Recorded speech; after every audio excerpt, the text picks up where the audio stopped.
আসসালামু আলাইকুম। আমি একটি কবিতা আবৃত্তি করব। কবিতার নাম লিচু চোর, লিখেছেন কাজী নজরুল ইসলাম। বাবুদের তাল পুকুরে, হাবুদের ডাল পুকুরে, শিকিবাস করলো তারা, বলি থাম একটু তারা।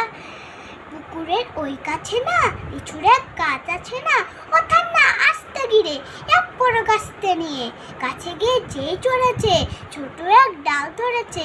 ও বাবা মরাত করে পড়েছি সরাত জোরে। বেটা ভাই মালির ঘাড়ি যে ছিল গাছের আড়ি, বেটা ভাই বড় মজ্জার তোমার ডুঙ্গটা দুধটা এরকম কি না খুশি, একদম জ্যৈষ্ঠ চুষি। আমিও বাগিয়ে কাপড় যে হাওয়া জাগিয়ে কাপড়, দেখে এক তিন্দু দেয়াল, দেখে এক বিট্টু শিয়াল। আরে দেখ শিয়াল কোথা ফেলো তার দাঁড়িয়ে ওঠা, তা আঁকে ওঠা পুকুরে জুলো যেটা। আমি কই